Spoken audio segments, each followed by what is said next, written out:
Salut à toutes, salut à tous, bienvenue dans Tech Café, dans cet épisode supplément de Tech Café. L'actu incontournable était l'épisode précédent et on a toute une série de news complémentaires qu'on va vous partager. Je suis Guillaume Vendée, podcasteur technophile enthousiaste, néanmoins toujours bien enrhumé. Et oui, vous le savez maintenant, on enregistre les 2 épisodes d'affilée.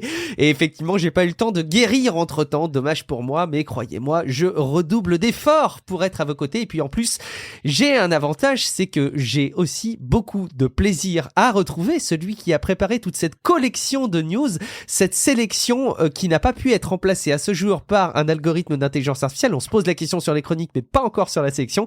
C'est Guillaume Poggiaspala. Salut Guillaume, comment vas-tu ? Bah écoute, moi ça va toujours bien pour le moment. Ah bah écoute, j'en suis ravi. Profite, c'est trop cool. Je vous rappelle les incontournables. Comment ? T'as raison. Il faut être comme ça dans la reconnaissance, tu vois. Il faut être dans la gratitude. Bah oui, mais c'est important. Dites-vous que à chaque jour où vous n'êtes pas enrhumé, pas malade, c'est un vrai plaisir. Et là, si vous nous écoutez, il y a de bonnes chances quand même que vous soyez pas enrhumé, je vous le souhaite. Eh ben, profitez-en, ça fait du bien. Ce qui fait du bien aussi, c'est de se sentir soutenu, et forcément, vous nous soutenez, et ça fait beaucoup de bien pour une activité comme la nôtre.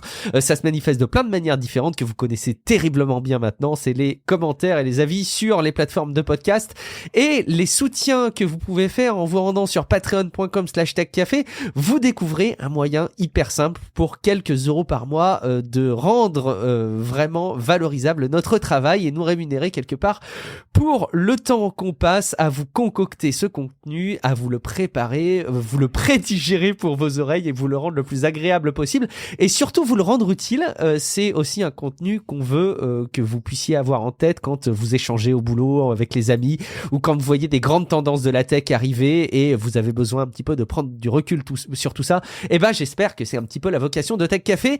On commence, Guillaume, sans autre forme de procès, dans toute cette série de news avec justement, on parle des sujets qui sont très discutés à la cantine le midi avec les collègues, dans les transports, parfois même en famille. Je sais que c'est le cas pour ChatGPT. Justement, Guillaume, jusqu'où va ChatGPT en ce moment ? Il va beaucoup trop loin, mais oui, parce que les IA génératrices de texte ont-elles une influence morale ? La réponse est malheureusement oui. Parce qu'il y a 2 chercheurs d'un institut allemand dont le nom est beaucoup trop difficile à prononcer, qui se sont amusés à présenter à 767 personnes des préconisations morales faites par des humains d'un côté et par ChatGPT de l'autre. Okay. Enfin, ça, c'est ce qu'on leur a dit. En fait, tous les jugements moraux ont été générés par ChatGPT. La morale concernait un dilemme classique, classique pour quiconque a déjà joué à Mass Effect, par exemple. Tuer pas beaucoup de gens pour sauver plein de gens, ou l'inverse, la base. Et pour ChatGPT, c'était totalement kiff-kiff d'ailleurs, parce que seule la formulation compte. Donc on le savait déjà, mais selon comment tu poses la question, même si c'est strictement le même sens, à la même question, donc, ChatGPT a tendance à te dire une chose ou son contraire. Il a autant de sens moral qu'une bouilloire, en gros. Mais ce qui est intéressant, c'est que statistiquement, les personnes interrogées sont influencées par les textes qu'on leur donne, même si elles savent que c'est produit par un algorithme. Et ça veut dire qu'on leur accorde beaucoup trop de crédit aux algorithmes. GPT n'a pas d'avis, il n'a pas de pensée, il n'a pas de jugement, il n'a pas de référence, hors les statistiques des mots, c'est tout. Si on lui pose une question, la seule chose qui va conditionner sa réponse, c'est uniquement l'ordre des mots qu'on rentre dedans. Et quels mots, évidemment. Changer un mot pour un synonyme, il va te donner une autre réponse. Donc, du coup, on peut presque dire que la réponse donnée est quasi aléatoire, en fait. Et alors que ça n'a pas du tout l'air d'être aléatoire. Ça a l'air d'être argumenté, mais en vrai, si tu reformules avec cette même chose, ce sera autre chose. Donc, est-ce que c'est pas aléatoire ? Et ça, c'est quand même une source de confusion. C'est un sujet qui est quand même à garder à l'esprit, parce que cette influence morale, c'est déjà important, mais la question s'étend aussi au sujet politique. Alors attention, on en a parlé dans l'hebdo, je parle de vrais sujets politiques, pas des délires de certains, parce que comme modèle ne raconte pas des trucs faux, des infox débunkés 40 fois, c'est ce qu'on cherche à faire, c'est une feature, c'est pas un bug. Après, si toi t'y crois, c'est ton problème. Donc... Sinon, dans le cadre des faits, il y a toujours effectivement des opinions d'ordre politique, et c'est vrai qu'il peut y avoir une influence, clairement, les algorithmes qui écrivent, maintenant ils écrivent suffisamment bien pour avoir une influence. Je reviens un tout petit peu, j'en profite qu'on parle encore de ces intelligences artificielles génératives pour te poser une petite question qui mérite parfois un petit éclairage. Est-ce que tu peux nous remettre un petit peu de détails sur les bases d'informations qui sont utilisées par notamment ChatGPT, le modèle qu'il y a derrière, et puis quelque part aussi les myriages, les génératives pour les images. on parle de Lion. Moi, j'avais en tête que Stable Diffusion s'appuyait sur Lion, qui est une base open source. Est-ce que Lion est également utilisé par les autres grands, etc. Ou est-ce que on n'en sait pas plus sur les bases qui sont exploitées, notamment par DALL-E 2, par ChatGPT, par GPT-3 évidemment, et par Midjourney? Alors, ça dépend des IA, tout simplement. C'est-à-dire qu'en général, quand c'est des publications scientifiques ouvertes, voilà, des textes, tu vois, des articles scientifiques que tu peux télécharger, tout ça, de la recherche ouverte, quoi. Hein. En général, effectivement, ils disent ce qu'ils ont utilisé. Et parfois, c'est des sets de données qu'ils ont agrégés eux-mêmes. Parfois, c'est des grands sets de données qui sont utilisés, qui sont utilisables par plein de gens différents. Bon, Lion, le Lion 5B, c'est un des grands ensembles qui a été assemblé par l'association Lion. Il y a The Pile, par exemple, pour le texte, qui est donc une base de données ouverte, hein, de texte, elle, par exemple, qui, c'est des gigas et des gigaoctets de texte que tu peux utiliser pour entraîner des modèles de langage. Il y a GPT-3, je ne sais plus exactement s'ils ont utilisé The Pile ou pas, mais bon, ils ont utilisé effectivement des données qu'ils ont agrégées sur Internet de manière industrielle, quoi. Donc il y a tout Wikipédia, il y a tous les livres qu'ils ont pu trouver, dont ils ont pu trouver le texte. Il y a aussi, alors ça dépend évidemment des trucs, par exemple DialoGPT avait été entraîné sur une base de données de conversation Reddit, parce qu'ils voulaient en faire un modèle de dialogue, plutôt orienté chatbot, tu vois. Donc après, selon chaque modèle, tu peux donc prendre des bases qui sont publiques, ou faire les tiennes, ou alors tu prends des bases publiques, et ensuite tu fais des réglages fins avec ta propre base de données. Donc il y a une infinité de possibilités. Hein, et effectivement, il existe des grandes bases publiques que tout le monde peut utiliser, et qui sont souvent issues d'une recherche initiale et qui est enrichie petit à petit et qui permet effectivement à tout le monde d'avoir une base pour démarrer pour l'entraînement de certains algos. Parce que Dieu sait à quel point c'est central, hein, cette question de la source des données, on l'a déjà dit, mais évidemment ça reste un sujet qu'il faut que vous ayez beaucoup à l'esprit. C'est un boulot qui est jamais fini, hein, d'ailleurs, hein, c'est un boulot qui est permanent, parce que évidemment les textes évoluent, il y a des nouveaux textes qui arrivent sur Internet, surtout les faits d'actualité comme ça, que les modèles de langage connaissent, ils deviennent périmés assez rapidement, hein, parce que voilà, ils savent pas par exemple quel sera. Tu vois, le président des États-Unis, c'est un truc qui change tous les 4 ans. Évidemment, ChatGPT, il saura pas lequel s'il y aura dans 4 ans. Enfin, non, dans 2 ans, donc du coup... Nécessairement, ChatGPT, il doit pas savoir qui est président du Brésil, par exemple. Ça s'arrête à quoi, 2021, non, si je dis pas de bêtises? Ouais, ça pourrait s'arrêter dans ces eaux-là. Donc effectivement, il y a plein de choses qu'il sait pas, il faut le mettre à jour. Donc c'est vraiment un travail permanent, tout ça. C'est un travail permanent aussi pour récupérer les données. Maintenant, il y a toute la question éthique qui vient aussi, savoir si ces données, elles sont éthiques, c'est-à-dire si elles ne sont pas biaisées d'une manière ou d'une autre, si elles ne biaisent pas l'algorithme d'une manière ou d'une autre. Évidemment, il faut essayer d'éviter, de les nettoyer, des trucs les plus problématiques, parce qu'évidemment, quand tu ratisses avec un chalut sur Internet, t'imagines bien que tu ramènes des trucs, tu ramènes des poubelles aussi, hein, donc il y a tout un énorme volume de travail comme ça qui est jamais terminé, hein, et qui est même de plus en plus gros, parce que plus les modèles sont gros, plus ils s'entraînent sur des ensembles énormes, quoi. ChatGPT qui est présentement inaccessible pour moi là depuis quelques jours. Il est a priori is at capacity right now. A priori l'offre payante arrive à grands pas. On parle de la génération d'images, Guillaume. On avait déjà parlé de cette plainte qui a largement été relayée dans les derniers épisodes de Tech Café, où on parlait d'ailleurs de petits biais d'interprétation de la manière dont ça fonctionne et qui pouvaient être d'ailleurs dommageables pour le travail juridique qui allait être fait derrière. Et là, cette fois-ci, c'est Getty Images qui porte plainte contre Stable Diffusion. Ouais, donc Getty attaque Stable Diffusion aussi. Alors visiblement, Stable Diffusion a été entraîné sur sa base d'images, hein, c'est parce que sinon il serait pas capable d'aller jusqu'à reproduire son logo. Là, c'est un peu flag. De protection des images tant qu'on les a pas achetées. Hein, et Getty s'est réveillé, il s'est rendu compte que non, il n'avait pas donné son autorisation, et donc il se retrouve dans la position des artistes qui ont rien demandé, qui ont été digérés par Stability AI. Alors est-ce que oui ou non, définitivement, utiliser des bases de données d'images publiques est légal ou pas? C'est toujours une question compliquée. La question est complexe parce que donc Lion, on en parlait, c'est une ONG, elle récolte des images pour la recherche scientifique. Donc c'est un cadre particulier, non lucratif. Stable Diffusion ne contient pas les images de Lion, donc on en avait discuté dans le précédent épisode. Donc tout au plus, c'est pas peut-être, on peut retrouver évidemment des textures, des motifs, des associations de couleurs, mais ça c'est très flou, il y a pas les images dedans. Donc on peut se poser la question, le logiciel peut faire du plagiat sur une demande.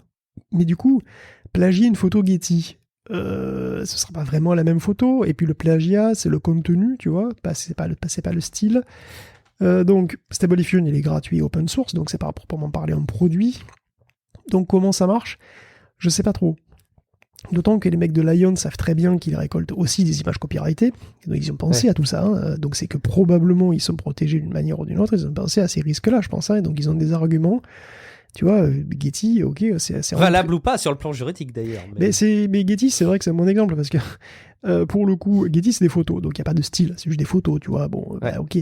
Le fait qu'il est que, donc ok, oui, c'est clair. Hein, Stable Diffusion a été entraîné en partie sur Getty, pas de souci. Mais il n'y a pas les images de Getty dans le modèle.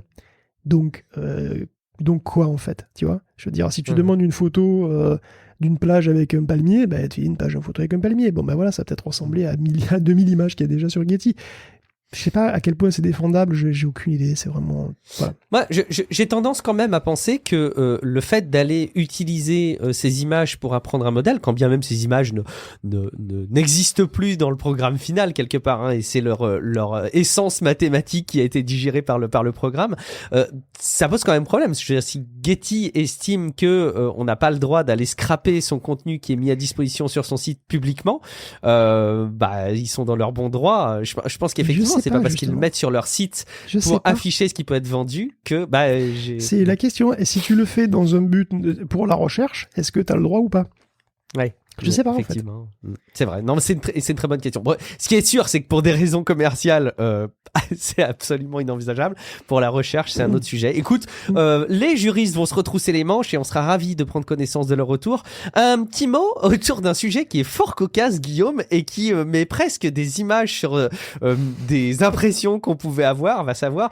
Mais c'est celle des routeurs Wi-Fi qui serviraient maintenant, oh là là là là, tu me fais peur, de scanner 3D. J'ai peur de mon routeur maintenant. Écoute, ouais, c'est vrai. C'est une question improbable. Est-ce qu'on peut utiliser un routeur Wi-Fi pour voir en 3D ? Mais il y a des scientifiques de Carnegie Mellon qui ont répondu oui à cette question improbable. Alors, en plus, le setup est vraiment pas cher et tu prends deux vieux routeurs moisis à 2,4 GHz, tu les places de part et d'autre d'une pièce et c'est bon. En fait, c'est bon pour avoir une vague idée des obstacles qui sont devant le signal et qui gênent. Ouais. Les obstacles, c'est vous, hein, bien entendu, parce que votre viande absorbe et tord le beau signal bien régulier envoyé par les routeurs, et donc ça permet d'avoir des espèces de tâches de où tu te trouves. Et le truc, c'est qu'il existe un modèle d'intelligence artificielle qui sait estimer la position du corps si tu lui donnes une petite vidéo de toi. Et donc il regarde les images, et en fait il en déduit la pose, c'est dense pose. Et donc en lui montrant les tâches qui bougent, et en lui disant « Mais oui, si, c'est des humains, je t'assure, vas-y, bon. » Donc Dance Pose fait son truc, et puis il recrée la pose en 3D que les humains sont censés avoir, même animée en fait, et étonnamment ça marche assez bien. C'est rigolo. Du coup, ça serait possible peut-être d'utiliser des équipements radio pas chers pour remplacer des lidars dans certaines applications, peut-être des lidars qui en général sont plus chers, je sais pas. C'est pas encore une recherche, enfin, c'est encore une recherche qui tente de remplacer finalement du matériel coûteux par des nouveaux algorithmes sophistiqués, voilà, comme Dance Pose. C'est une vraie tendance, hein. Google est à fond dedans depuis un moment. D'ailleurs, ces pixels ont longtemps beaucoup plus compté sur le logiciel que sur le matos. Après, oui, ça peut être un cauchemar de vie privée, mais c'est pas complètement évident parce que, tu vois, est-ce que quelqu'un peut recréer ta pose en 3D et reconstruire le mouvement régulier que tu fais devant Pornhub ? C'est pas forcément sûr pour le moment, parce que il faut contrôler deux routeurs, tu vois, en plus, si tu contrôles le routeur, tu sais déjà plein de trucs, on peut déjà savoir plein de trucs sur toi, donc je sais pas à quel point ta position précise en 3D apporte des infos supplémentaires vraiment pertinentes à un hacker qui aurait déjà accès chez toi à ton routeur. Bon, je sais pas pour l'instant, c'est de la recherche. Tu penses toujours au pire, hein, c'est incroyable. Mais t'as tellement raison. Et oui, c'est pas pire quelque part à ce stade que les aspirateurs robots qui en plus se baladent et voient aussi plein de choses, sont capables aussi de faire des super cartographies. On fait un petit détour dans le monde merveilleux des réseaux sociaux avec Instagram qui, en 2022, avait fait un choix assez radical et il avait basculé quelque part toute l'interface pour une partie de ses utilisateurs et il avait un petit peu rétropédalé derrière. Mais et cette nouvelle interface consistait tout simplement, j'allais dire, à reproduire un peu TikTok, c'est-à-dire à n'afficher que des vidéos en plein écran. Un petit peu de recul là-dessus, Guillaume. Oui, en 2022, ils voulaient tellement fort devenir TikTok, ils étaient à fond sur les Reels. Ils ont donc beaucoup misé sur la vidéo, et trop finalement, puisque Adam Mosseri lui-même reconnaît qu'ils ont trop poussé leur algorithme à montrer des vidéos au détriment de tout le reste. Résultat, c'est le big boss d'Instagram. Tout à fait, ouais, c'est ça. Et donc, du coup, il y a pas mal de photographes amateurs ou pros qui ont été plutôt frustrés du tournant qu'avait pris la plateforme. Et Adam reconnaît que les vidéos génèrent plus d'engagement en fait que les photos. Mais bon, la photo, c'est un peu l'ADN d'Instagram quand même, tu vois. Et du coup, ils vont faire en sorte que les recommandations soient plus équilibrées en termes de type de médias. Et bon, et peut-être donc moins chercher à devenir le nouveau TikTok, qui est lui-même de moins en moins en odeur de sainteté aux États-Unis. D'ailleurs, c'est là que vous posez sans doute la question, qu'est-ce que ça sent la sainteté? Ah oui, c'est très bonne l'odeur question, de sainteté. Bon. Et ouais, d'où je sens cette expression d'ailleurs, parce qu'elles sont renfermées pour le coup. Alors c'est pas de Kaamelott, ça date du 17e, et à l'époque on croyait que les saints étaient des êtres tellement purs, tellement parfaits, qu'ils sentaient bon à leur décès et qu'ils pourrissaient pas en fait. D'accord, écoute, c'est une super belle explication, non? Ah, c'est beau. Et donc voilà, les saints sentent bon, même quand ils font caca, sûrement, je sais pas. Mais bon, bref, TikTok, lui, il sent de plus en plus le soufre, encore un truc religieux, puisqu'il est confirmé que ses employés peuvent manuellement choisir qui reçoit la visibilité. Alors, par-dessus l'algo, il est tout à fait possible de pousser manuellement n'importe qui, et apparemment pour n'importe quelle raison. Alors c'est sorti dans Forbes, et puis ça a été confirmé par TikTok lui-même, il y a un bouton qui s'appelle ils appellent ça le bouton réchauffer pour booster des vidéos artificiellement. Alors c'est pas bien accueilli, parce qu'évidemment elle a introduit à l'évidence une distorsion entre ceux qui se font réchauffer et ceux qui se font pas réchauffer, qui donc restent à grelotter dans le froid de l'indifférence, parce que évidemment c'est totalement opaque. Et certains contenus ont été réchauffés par des amis, des amants, etc. Donc ça reste très marginal en proportion, 0,02% selon TikTok, selon 0,02% du feed, sont boostés à la mimine, mais dans l'absolu, ça reste un nombre non négligeable quand même de vidéos, et donc un vrai souci pour qui veut quand même comprendre comment exister sur cette plateforme. Alors manipuler les stats manuellement en coulisses, c'est pas complètement inédit dans le milieu, mais bon, c'est toujours une sorte de doigt d'honneur aux créateurs qui montent ou descendent sans jamais savoir totalement pourquoi. Hyper intéressant, et TikTok au passage qui est aussi la cible de Thierry Breton dans le cadre du Digital Services Act dans l'Union européenne. Il rappelle le commissaire européen au marché intérieur que TikTok devra se conformer, tiens, tu m'étonnes, au Digital Services Act lors de son entrée en vigueur en septembre prochain. L'avertissement est donné. Je sais pas si TikTok pourra vraiment répondre aux exigences. Ça me semble assez incompatible pour l'instant. On peut être surpris, on verra. Guillaume, une acquisition par Discord. C'est toujours intéressant de voir comment Discord essaye un petit peu de prévoir le futur et de s'adapter à un monde qui change décidément beaucoup trop vite. Ouais, Discord vient de racheter un réseau social qui va devoir sévèrement revoir son branding si il doit un jour s'exporter en France. Ça s'appelle Gaz. Oui, Gaz, un petit réseau qui fait son trou et dont le nombre d'utilisateurs ne cesse de gonfler, si j'ose dire. Réseau qui pète. Voilà, le principe, c'est de vouloir rester dans la bienveillance. Voilà. En fait, on crée des sondages sympas pour gasser ses amis véridiques. Alors, si quelqu'un décide de créer un sondage sur le mec, le plus beau mec qu'elle ait jamais vu, et que tu reçois un nombre, et qu'il y a des gens qui votent pour toi dans ce sondage, même si tu gagnes pas le sondage, il y a des gens qui votent pour toi, tu reçois le gaz correspondant quand on te choisit.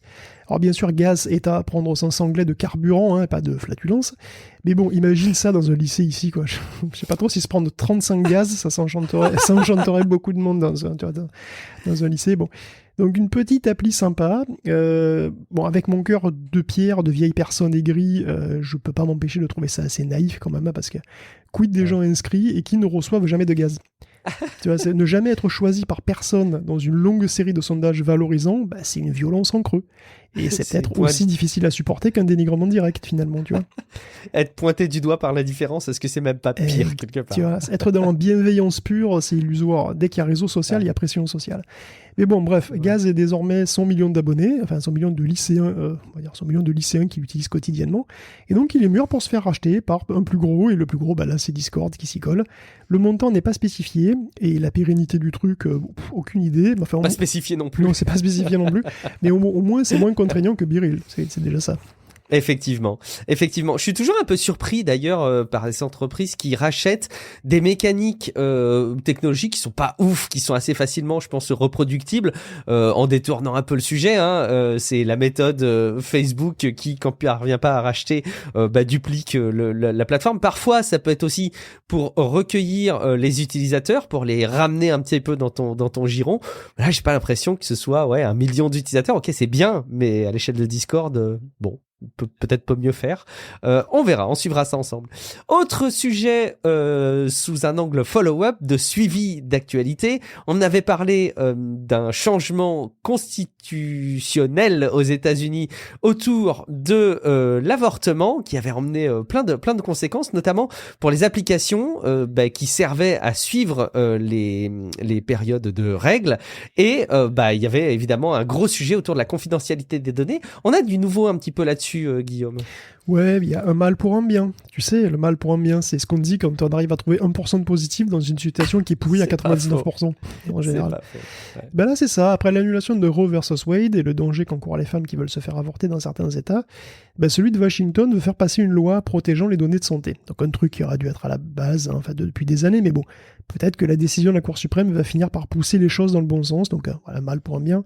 En fait, là-bas, donc, dans l'État de Washington, ils ont presque 4 fois plus de femmes qui viennent de notre État pour se faire soigner chez eux.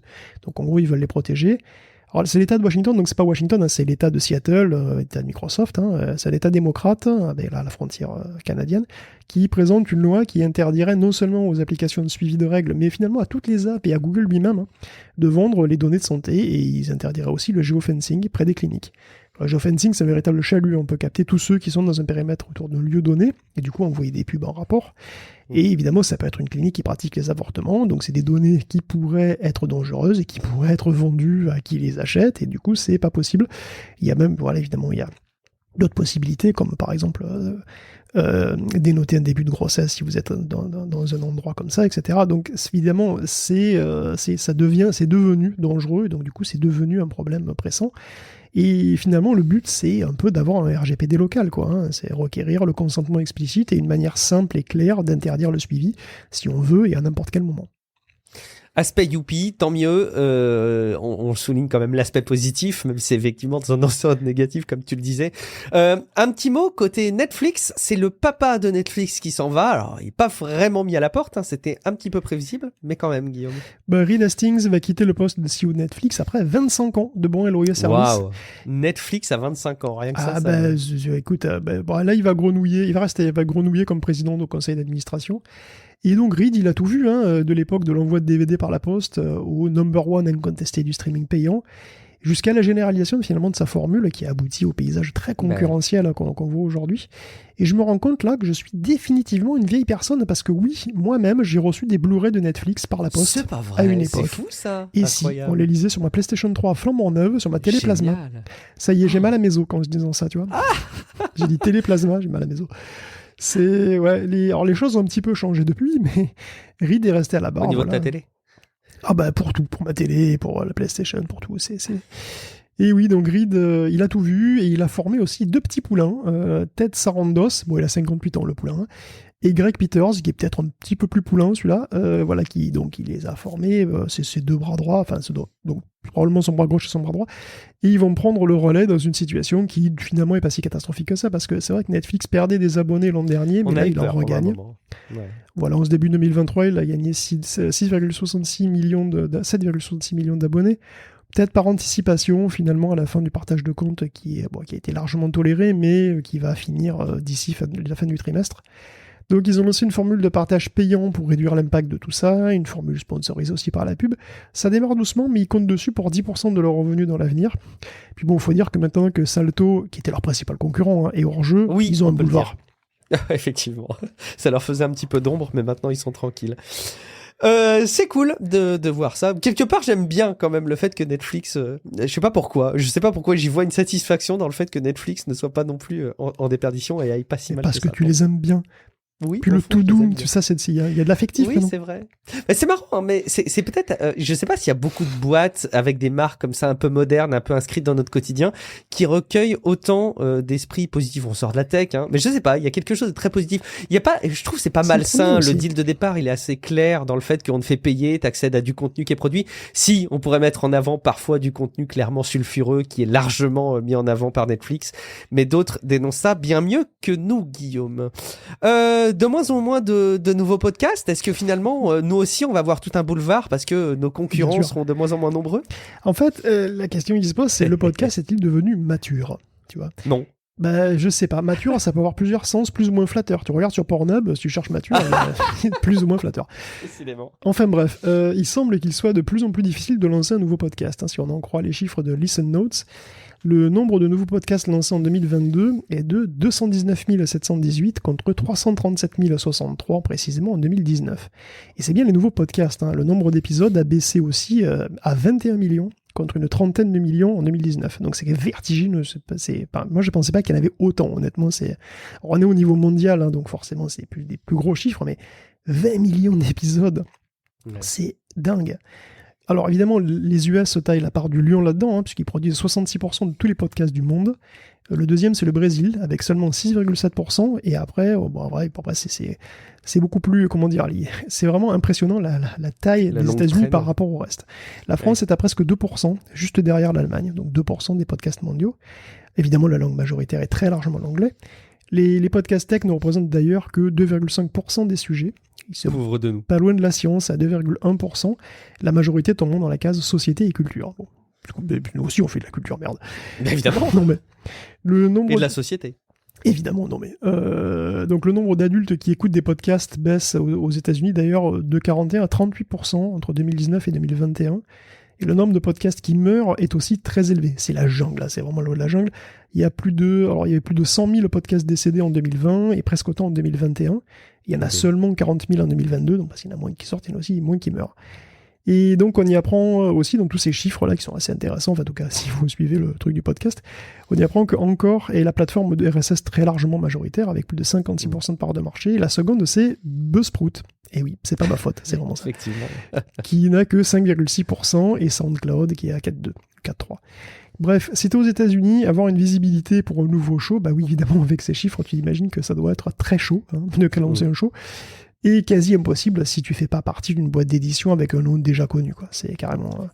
Et en fait, j'avoue que je sais pas si la situation est vraiment la même ici, tu vois. Pendant le confinement, je pense que les podcasts ont eu un énorme coup de boost et qu'il y a peut-être eu une consolidation depuis. Mais du coup, est-ce qu'on est mature ? Et si on est mature, est-ce qu'on est plutôt MILF ou plutôt grand-mère, du coup ? Oh, j'ose pas me poser la question, Guillaume. J'ose pas me poser la question. J'arrive presque à me demander plutôt, est-ce que tu crois que Buzzsprout, ils ont un compte sur Gas ? C'est plus ça, la question que je me demande, pardon. C'est intéressant. Le podcast, c'est rigolo parce que c'est assez régulièrement qu'on nous prédit l'explosion du podcast, l'année du podcast, etc. En fait, ça a jamais non plus été complètement un effet waouh. Il y a une progression un peu constante qui tend à se consolider maintenant. Écoutez, vous faites partie de l'élite, vous êtes des auditeurs de podcast. On va du côté du Massachusetts, Guillaume, avec malheureusement peut-être le pire exemple qui soit pour illustrer les dérives possibles autour de la domotique.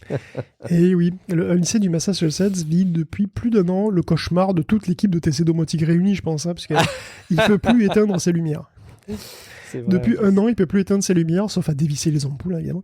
Évidemment, tout ça vient d'une installation de top niveau, important. Il y a eu une dizaine d'années, c'était censé leur économiser un max de dollars du contribuable massachusettien, en réglant automatiquement le niveau lumineux à chaque heure et de chaque jour, en fonction de chaque occupation.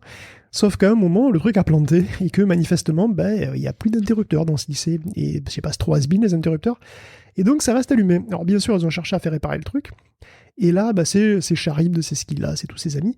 Là, c'est Cthulhu, c'est tout le monde, parce que la boîte donc qui leur a posé le truc a été vendue et elle a été rachetée et revendue 5 fois, je crois. Donc il a fallu retrouver qui. Ils sont où les gens ? Ensuite, il a fallu qu'en face, ils trouvent un gars qui soit un tant soit peu familier avec la tech qui a été posée en 2012. Donc c'est-à-dire, c'est une éternité, c'était l'Antiquité. Donc ça a pris des semaines. Et bon, ils n'ont pas vraiment trouvé en fait, puisqu'ils ont proposé un remplacement complet pour 1,2 million. Et avec les soucis de pénurie, c'était pas avant l'été suivant. Alors, du coup, le lycée, il a engagé un consultant pour savoir si vous pouvez patcher le système. Il a trouvé ça pas possible. Enfin, ou alors, il a pas su le faire. On saura jamais. Il voulait même installer de bons vieux interrupteurs. Ça n'a pas été jugé gérable. Alors pourquoi ? Je sais pas. C'était peut-être trop cher. En comparaison d'un remplacement total. Le lycée est revenu vers le prestataire original, enfin presque d'origine. Donc, ils ont vu que peut-être ils pourraient changer que la partie serveur et les cartes contrôleurs. Donc, ils ont commandé le matos en Chine. Et après, plus rien. Alors, le planning, quand même, c'était commande en novembre 2021. Début des travaux en février 2022. Le matos a tout juste été livré en mars 2022. Et il manquait des trucs qui ont été recommandés plusieurs fois et qui devaient arriver en octobre 2022. Bon, Noël est arrivé, Noël est parti, le nouvel an est arrivé, après il y a eu le nouvel an chinois, et puis là, c'est toujours allumé, et voilà, ils attendent toujours. Bon, la prochaine fois que vous vous plaindrez de vos travaux, souvenez-vous du lycée de Minnetonka dans le Massachusetts, ça relativise. En plus, j'imagine qu'ils sont bien pointés du doigt par tout le monde. Mais enfin, éteignez les lumières, absolument, mais c'est là, ça fait scandale, en plus, tout le monde leur tape dessus. Les pauvres, on a presque envie de les défendre parce qu'on a l'impression qu'ils sont vraiment victimes. Ils n'ont pas vraiment choisi cette situation. Bon, personne ne peut vraiment la choisir, tu me diras. Guillaume, Lisa, elle a 40 ans. Mais qui est Lisa déjà ? Eh ben, c'est pas la Lisa Simpson du coup, parce qu'elle est presque aussi vieille, mais elle est toujours petite. Non, c'est le Mac d'avant le Mac, Lisa. C'est cette machine de 83 d'Apple qui avait déjà tout. Un bureau, des fenêtres, des menus déroulants, des icônes, du drag and drop, le presse-papier, tout. Alors attention, ça ne veut pas dire qu'Apple a tout inventé, parce qu'ils se sont lourdement inspirés du Star de Xerox, qui a été introduit en 81 et qui a introduit d'ailleurs la plupart des trucs qu'on connaît. Et ce truc-là était visible au parc de Palo Alto et Steve Jobs en avait connaissance. Donc la métaphore du bureau, en fait, on la doit à David Canfield Smith. C'est lui qui a inventé l'icône informatique, tout simplement. Dans sa thèse de doctorat, c'est lui qui l'a inventé en 1975. Et donc c'est logiquement à lui, fin 70, que Xerox a choisi pour créer un environnement de travail convivial pour les prochains ordinateurs de la marque. Parce que Xerox voulait se lancer dans l'informatique. Donc David, en 2020, il a confié qu'en fait, tout simplement, il a regardé tout autour de lui, dans son bureau, et il a littéralement créé des icônes pour chaque chose qu'il a vue. Et donc le dossier, il a la forme du dossier qu'il avait dans son bureau, tout simplement. C'est comme ça qu'est née la métaphore du bureau. Et d'un certain point de vue, le Lisa et le Xerox 90 ont pas mal de choses en commun, parce que début 80, ils avaient tous les deux, c'était des machines qui étaient très nettement en avance sur leur temps, et c'est tous les deux des machines qui étaient beaucoup trop chères pour avoir le moindre succès commercial. Puisque le Xerox valait, donc c'est le 8010, il valait $16 000. $16 000 de 81. Si tu ajustes sur l'inflation, c'est $51 000 d'aujourd'hui. Wesh. Il avait une interface graphique monochrome qu'on peut très largement qualifier de moderne, avec un écran 1024 par 808. Pour l'époque, c'était de la 4K, je t'explique pas, c'était vraiment incroyable. Le Lisa, lui, il est sorti en 83, et l'écran est plus petit, un peu moins bien défini, tout est plus intégré. Donc on sent que c'est déjà une version qui se voulait grand public du Star, en fait. Et le prix était plus contenu, mais il valait quand même $10 000. Et donc c'était toujours hors de portée pour la plupart des gens. Et donc le Lisa finalement trace la voie du Macintosh, qui en 84 va trouver enfin son public, avec une interface raffinée.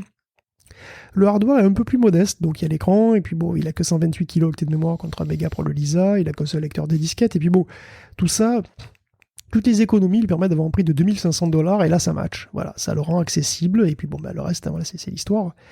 Et donc ce morceau d'histoire, il y a le morceau logiciel de cette histoire vient de devenir open source, donc c'est le code source du système d'exploitation du Lisa qui devient librement accessible, et c'est pas gros, c'est 26 mégaoctets de téléchargement pour avoir tout le code source en Pascal que tu peux bidouiller et recompiler si tu veux. Donc c'est cool, il était temps, je trouve quand même à 83. Microsoft a de son côté d'ailleurs ouvert le code des premières versions de DOS, Windows et Word. Mais c'est très timide tout ça. Je crois qu'il a ouvert Windows 1.1. Enfin c'était vraiment... Franchement, qu'est-ce que ça coûterait aux boîtes de faire la même chose ? Je veux dire, imagine Microsoft ouvre le code de Windows 95. Qu'est-ce qu'il en a à foutre ? Ou macOS 1 pour Mac, pour Apple, franchement... Sauf s'ils ont honte de la manière dont ça a été développé. Alors peut-être, je sais pas, mais en tous les cas, de ce point de vue, les développeurs de jeux font parfois bien mieux, puisque le code source des moteurs high-tech passe régulièrement en libre. C'est exemplaire, le code de Doom 3, par exemple, est libre, comme ceux qui l'ont précédé. Donc il y a le code de Quake, le code de Doom, le code de Wolfenstein, ils sont tous passés en open source, c'est vraiment un très bon exemple. Ça assure la pérennité et la conservation de ces jeux, même de tous les jeux qui sont basés sur ces moteurs, donc c'est vraiment important. C'est incroyable que les boîtes tech, je veux dire, pour des OS qui sont tellement obsolètes, ne le fassent pas automatiquement, quoi. Je veux dire, qu'est-ce que ça leur coûterait ? Écoute, je pense que c'est peut-être aussi la tendance. On peut, allez, la bonne interprétation des choses, c'est de voir que c'est une timide manifestation de ce qui va arriver demain et une vraie tendance qu'on va pouvoir voir, Guillaume. Être open source, voir ce qui se passe, c'est toujours intéressant, d'autant que ça permet aussi de garantir un certain niveau de sécurité et de confiance. Justement, en parlant de sécurité, tu voulais nous mettre en alerte sur certains packages du programme Python qui semblerait sont un peu problématiques pour le moins. Écoute, on parle d'open source et justement, encore la semaine dernière, des chercheurs en sécurité détectaient une attaque sur PyPy. Donc PyPI, donc c'est le Python Package Index, donc c'est un dépôt de paquets libres pour le langage Python. Et donc dedans, il y avait plusieurs paquets en apparence anodins, avec des noms anodins et des fonctions anodines, comme colorslib, httplib, voilà, libhttp, ce genre de truc. Et en plus, en plus de leurs fonctions anodines, ces machins initiaient toute une chaîne de téléchargement de malware. Donc c'est une attaque de supply chain, dans les règles. On empoisonne les outils de base, qui sont utilisés dans une myriade d'autres applis, donc c'est très malin. Et ça devient de plus en plus courant, et c'est un gros problème, parce que l'open source, c'est aussi open bar pour les hackers, finalement, puisqu'ils peuvent introduire des malwares dessus, des paquets, ils prennent des paquets utiles, ils les modifient, ils mettent des malwares dedans, et puis après, ils les postent, et puis ils attendent avec une bière et une série Netflix, quoi, tu vois. Donc, c'est chiant, parce qu'il faut t'es obligé de tout vérifier 3 fois, t'es obligé de bien vérifier la source. Voilà, tu commences à te fier que à des sources que tu sais fiables, et encore, c'est même pas 100% garanti, puisque parfois, il y a des sources officielles, ou des sources très crédibles ou très connues, qui sont attaquées et infectées aussi, c'est déjà arrivé. Bon. Donc voilà, c'est un problème à chaque fois, mais il faut vraiment redoubler de vigilance, et je pense qu'il faut vraiment investir plus dans l'open source pour aussi renforcer ça, pour renforcer aussi la review et des gens qui systématiquement checkent tout ce qui est posté, quoi. Tout ça, c'est des moyens. Il faut protéger aussi l'open source, c'est extrêmement important. C'est un souhait que tu avais déjà exprimé et que tu renouvelles et qu'on entend, Guillaume. Un autre sujet que tu avais déjà abordé et qu'on va continuer à aborder ensemble, c'est le format de mémoire qui est mis en avant par Dell. C'est CAM, c'est ça ? Et oui, on avait déjà parlé de la CAM ici même, ce nouveau format de mémoire qui a été conçu par Dell et qui avait fait sa petite polémique à l'époque. À l'époque, on voyait déjà avec horreur une fragmentation du marché de la mémoire entre CAM et SODIMM, Dell introduisant un nouveau format qu'on pensait propriétaire. Alors CAM, donc CA2M, ça veut dire Compression Attached Memory Module, et c'est un nouveau format de connectique, donc c'est les mêmes puces qui sont dessus, ça ne change pas. Par contre, c'est les connecteurs qui changent, et le câblage aussi. Donc l'avantage, c'est justement de réduire la longueur des fils pour ce câblage, et d'optimiser les connexions pour que ça devienne plus un goulet d'étranglement au niveau de la vitesse, et puis c'est aussi l'occasion d'avoir des modules de mémoire plus fins, parce que si tu as, par exemple, tu vas mettre 4 slots de SODIMM, mais il faut un quadruple slot, et quadruple slot, ça fait une certaine épaisseur, tu peux avoir la même capacité pour beaucoup plus fin avec de la CAM. Donc la CAM a été introduite par Dell dans ses propres machines, doucement, mais c'est pas un format propriétaire dans le sens où dès le début, Dell souhaitait que les tiers puissent en vendre. Donc on aurait pu acheter sa CAM à son dealer favori, comme d'habitude, comme on faisait avec la SODIMM. Et là, il semble que sa volonté soit faite, puisque la JEDEC a adopté la CAM comme successeur de la SODIMM, donc la successeur officielle de la SODIMM dans les PC portables. Parce que JEDEC, c'est la Joint Electronic Device Engineering Council. Donc, comme son nom l'indique vaguement, c'est l'organisme de normalisation pour les composants électroniques. Et donc, ils ont été sensibles aux arguments de Dell, et c'est pas les seuls, puisqu'il y a une vingtaine d'autres constructeurs qui veulent adopter le standard CAM. Donc dans l'ensemble, on va dire que l'industrie est réceptive à ce nouveau format qui donc pourrait devenir dès l'an prochain le standard de la mémoire PC portable, et ça sans douleur particulière. Voilà, c'est juste un format, les formats vont et viennent en permanence, quoi. Et puis apparemment, la SODIMM semble avoir fait son temps. Dès l'année prochaine, dès 2024 du coup. Intéressant. Si tout va bien, c'est le projet. Si tout va bien, ok. Hyper intéressant. La loi de Moore dont on parle encore et toujours dans Tech Café s'invite à nouveau dans cet épisode. Ouais, la loi de Moore serait-elle un nouveau chat de Schrödinger ? À la fois morte et vivante. Ouais. Attends, on va poser la question à ChatGPT, je serais curieux de savoir s'il a une réponse à ça. Parce que d'un côté, on a Jen Sung-Wan, donc le CEO de Nvidia, qui nous dit qu'elle est capoute, la loi de Moore, c'est fini, si tu veux plus puissant, il faut raquer plus. Et puis de l'autre, on a Intel qui dit non, pas du tout. Elle pète la forme, Moore, elle pète la forme, on va tout déchirer, tellement que l'an prochain, tu vas nous supplier de prendre ton argent pour qu'on te donne de belles puces grosses puces et de gros processeurs bien gras. Enfin, c'est un peu autre chose presque qu'il dit, et d'ailleurs AMD est un petit peu au milieu. C'est genre Moore, je sais pas, j'ai pas trop de nouvelles ces derniers temps. C'est quoi ? La dernière fois que je l'ai vue, elle est pas trop mal, elle est un petit peu pas l'autre quand même. Bon. Le truc, c'est que ça dépend un peu de ce qu'on entend par loi de Moore. Parce que si c'est la miniaturisation des machins, alors c'est vrai que ça continue. C'est un peu plus lent, mais ça continue. Mais est-ce que c'est ça qu'on entend vraiment par loi de Moore finalement ? Est-ce qu'on en a quelque chose à foutre que les puces s'améliorent si on peut pas se les payer ? Ben non, hein, ce qui fait que la tech semble renaître tous les 2 ou 3 ans, tel une sorte de cyberphénix, et pas un superphénix, hein, rien à voir, c'est qu'on a des produits meilleurs régulièrement sur lesquels on peut poser nos petits doigts à vide. Et en fait, la vraie loi de Moore, c'est peut-être moins sur la taille des transistors que sur leur prix. Alors, c'est pas que la taille est pas importante, hein, je serais pas hypocrite à ce point, mais disons qu'on a l'habitude que le nombre de transistors sur une puce augmente, mais pas le prix de la puce. Ce qui fait que mécaniquement, le prix du transistor décroît régulièrement. Et en fait, c'est plus vrai. Grosso modo, c'est plus vrai depuis 2014 sur les mémoires. Alors que depuis 72, c'était en baisse exponentielle, puisque si vous regardez c'est une droite sur le graphique, mais l'échelle est logarithmique. C'est un article de Semi-Analysis sur le prix par gigaoctet entre 2002 et aujourd'hui qui montre qu'il y a un net plateau à partir de 2014 et ça continue. Alors pourquoi s'intéresser précisément à la mémoire là ? C'est parce que la mémoire c'est simple en fait. Hein. C'est toujours le même circuit, c'est toujours la même cellule, le circuit de la même cellule qui est répété sur des milliards de fois. Donc c'est un peu les puces les plus simples et les plus denses aussi qu'on puisse faire sur un process de fabrication de données. Donc de toute façon, si on analyse le prix des processeurs serveurs, en particulier le rapport prix sur performance sur les puces qui sont massivement multicœurs, donc qui utilisent énormément un très grand nombre de transistors, comme le dernier Xeon SP, dont on a parlé la dernière fois, ces puces sont de plus en plus chères. Ça traduit un prix de transistor qui ne baisse plus des masses. En fait, le prix du transistor ne baisse plus des masses. Et on le voit aussi dans le premier graphique. Depuis 10-12 ans, la taille des transistors baisse continuellement, mais moins vite ces derniers temps. Et la complexité et le prix de chaque wafer explosent littéralement ces dernières années. C'est l'explication d'NVIDIA pour les prix conséquents de la génération 4000. Et c'est AMD, d'ailleurs, ne fait pas vraiment mieux de son côté. Alors, est-ce qu'on va rentrer dans une période de stagnation ?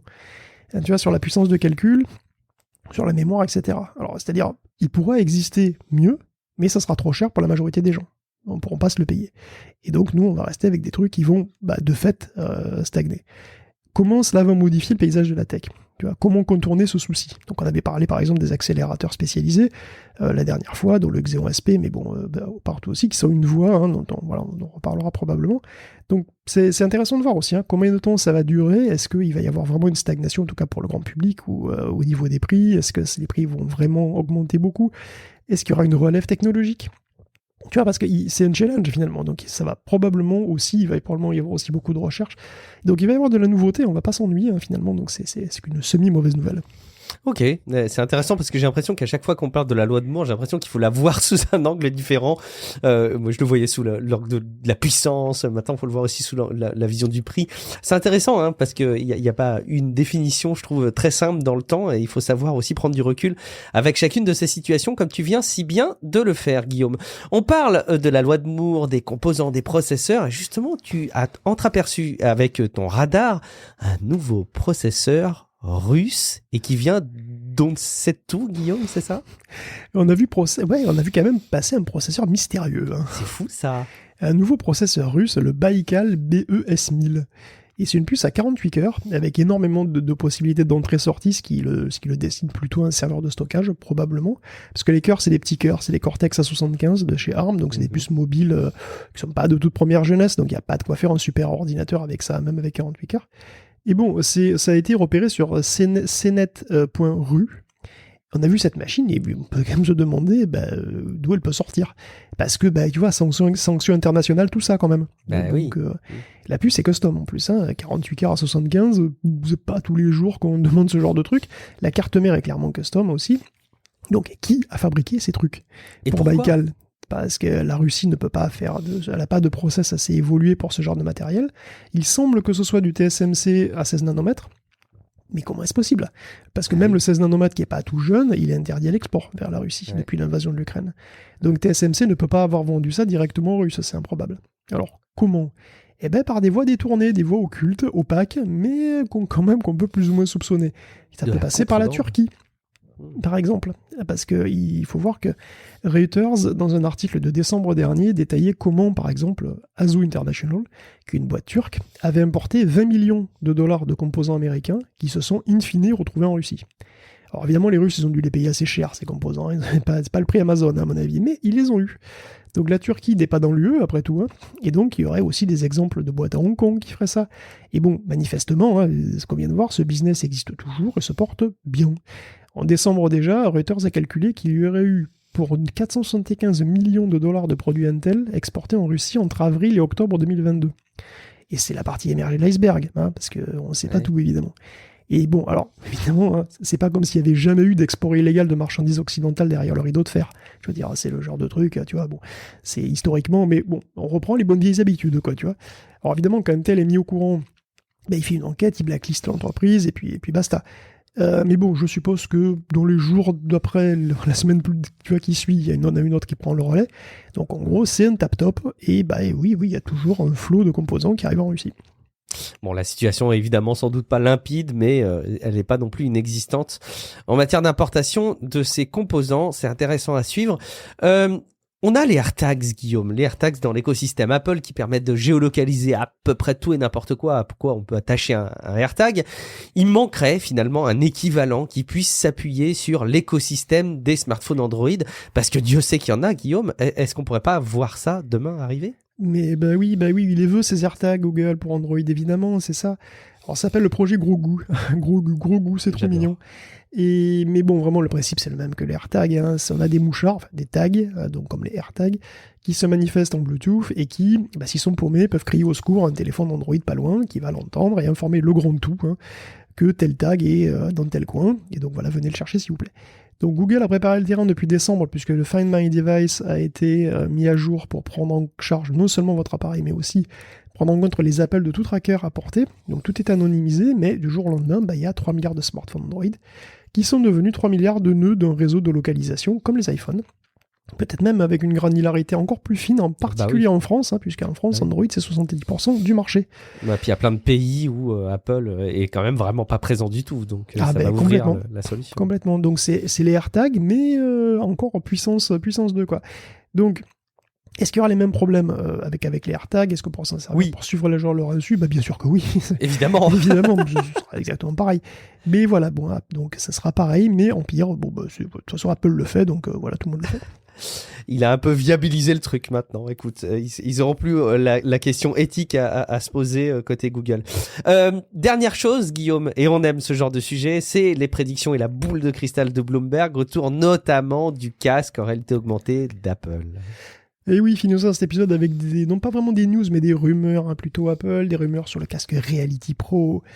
En fait, le Quest Pro d'Apple, hein, quelque part, à 3000 balles, a l'air quand même vraiment impressionnant sur le papier. Enfin, sur l'écran, hein, puisque voilà, ça vient de Bloomberg, qui arrête pas avec ses articles sur le futur d'Apple. Donc, le truc serait capable d'un suivi très précis des mains. Donc, il n'y aurait pas du tout de contrôleur, en fait, comme avec un Quest. Hein, ce serait vraiment uniquement avec le suivi. Il pourrait même recréer un avatar réaliste de ses utilisateurs pour des visios en réalité mixte, mais photoréalistes. Donc, c'est-à-dire qu'en fait, le casque serait capable de te scanner quelque part et de te reproduire en tant qu'avatar réaliste en face de toi. Donc, deux mecs avec un casque pourraient se parler de manière complètement seamless. Ce serait vraiment impressionnant si c'est vraiment ça qui est proposé. Et puis ça pourrait faire mal à Meta parce que ils risquent encore de passer pour des clowns avec leur avatar en cartoon, tu vois, parce que c'est vrai que c'est pas vraiment pas dans le photoréalisme chez Meta. Donc à voir sur pièce quand même. Le casque pourrait servir aussi d'écran déporté, donc pour le boulot, tu pourrais incruster l'écran de ton Mac dans la réalité mixte. Ça, évidemment, tu pourrais aussi regarder sur écran géant des vidéos, etc. Quand le truc consommerait pas mal, du coup, puisqu'il nécessiterait une unité externe à mettre dans la poche ou à la ceinture, hein, comme le Magic Leap. Donc il y aura une espèce de gros boîtier qui ferait l'épaisseur, ils disent, de 2 iPhone 14 Pro. Et donc dedans, il y aurait en particulier une batterie pour 2 heures d'autonomie. Donc on se retrouve comme sur le Quest Pro avec pas trop de temps devant soi. Après, on sait que ce machin est de toute façon pas pour le grand public. Il est trop cher, c'est encore trop tôt. C'est plutôt pour les devs, hein, pour ouvrir la voie à une génération de lunettes de réalité augmentée qui pourrait, dans quelques années, remplacer les smartphones. Alors, quelques années, ça pourra faire beaucoup d'années, quand même. Parce que toujours d'après Bloomberg, les lunettes donc qui devaient succéder au Reality Pro, qui devaient sortir, disons, vers 2025, à une vache près, viennent d'être reportées indéfiniment. Voilà. Apple rencontrerait des challenges techniques. Bon, comprendre, n'y arrive pas. Hein. Voilà, la tech actuelle n'est pas prête pour faire des lunettes qui soient à la fois légères, confortables, avec une belle image, avec une puce puissante, avec une autonomie crédible, et le tout à un prix qui ne les réserve pas à la famille Bettencourt. C'est vrai que ça fait pas mal de critères. Et il semble que même Apple n'y arrive pas pour le moment. Donc en gros, on va attendre de voir quand la techno sera cuite et on reviendra vous voir, quoi. Du coup, à quoi va servir le lancement du Reality Pro s'il n'y a pas de produit grand public derrière ? Je sais pas.